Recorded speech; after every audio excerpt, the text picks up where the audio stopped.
Tripods for SPNN Sony DSR 250 camcorders come in two styles. They look and operate very much the same, but the tripod plates for the two styles are a little different from each other. That means specific tripods must go with specific camcorders. Since each camcorder has its own number, 251, 252, and so on, each tripod also has a number that matches its camcorder, 251, 252, and so on. When checking out a camcorder and tripod, it's important to be sure the numbers match. As I said, the two styles of tripods look and operate very much the same. But as I explain the features, I'll point out where there are differences between the two. Every time you check out or return the tripod, you will be required to set up the tripod and test the legs. To do this, the first step is to remove the tripod from its carrying case and unlatch the legs from each other. Then place the bottom of the tripod on the floor and pull the legs out. This will allow the spreader to come in contact with the floor and stabilize the tripod. For purposes of the checkout or check-in, you next raise the tripod. This is where there is a difference between the two tripod styles. The 251 through 254 series have a lock nut on each leg to hold them up. The 255 through 258 have a lock lever on each leg to hold them up. After raising the tripod and securing the nut or lever, press down on the tripod head to be sure the leg won't collapse. Use this same test whenever you set up a tripod before mounting the camcorder. If the leg does collapse, the person at the access desk will see what needs to be done. If you're in the field setting up the tripod and there's a problem, do not try to mount the camcorder on the tripod. After testing the tripod legs, place the tripod handle as shown. Check the head leveler mechanism by loosening the handle underneath the tripod head.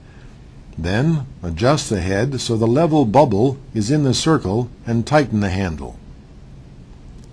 Next, try the drag controls. On the 250 through 254 series, the drag controls are adjustable wheels that snap into position, one for tilt and one for pan. The settings are no drag at all or 0, 1, 2, and 3 for the most drag. By the way, drag makes it stiffer to pan or tilt, which produces a smoother camera movement. The drag feature is one of the main differences between professional and amateur tripods.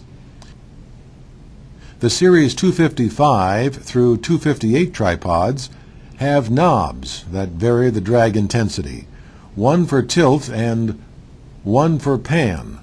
The results are the same as with the first series, except they don't snap into place and are actually a little easier to use.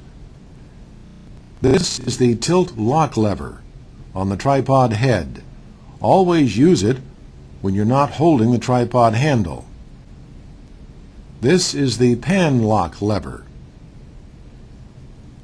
Next, remove the tripod plate from the camcorder carrying bag and slide it into the back of the channel of the tripod head. The V part of the plate should be pointing away from you, which is the same direction as the camcorder lens will be pointing. In order to slide the plate forward on the tripod head, it will be necessary to loosen the pinch bar screw. Position the plate in the center and tighten the pinch bar screw.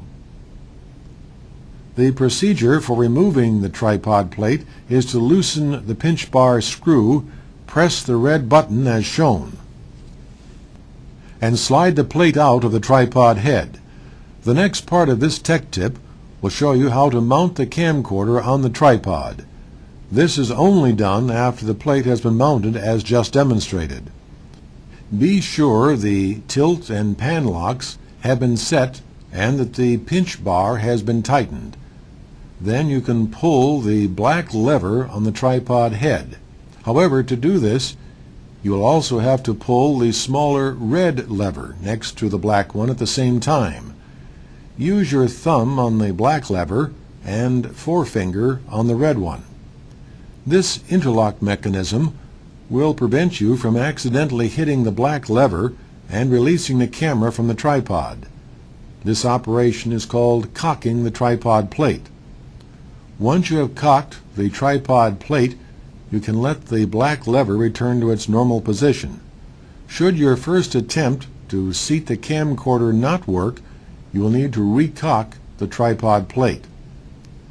With the tripod plate cocked and firmly holding the camcorder's top handle, place the bottom front in the channel guides on the plate. As you can see, there are two guides, one on each side. Start about 2 inches from the front end of the plate and have the camcorder slightly raised in the back. Then lower the back of the camcorder and slowly push it forward in the guide channels. When you hear a click, it should be locked on the tripod plate. However, and this is the most important part of this tech tip, do not release your grip on the camcorder handle until you jiggle it to make sure the camcorder is seated properly. And that's our tech tip on the DSR 250 camcorder tripod. I'm Ed Sanders. Have a good shoot.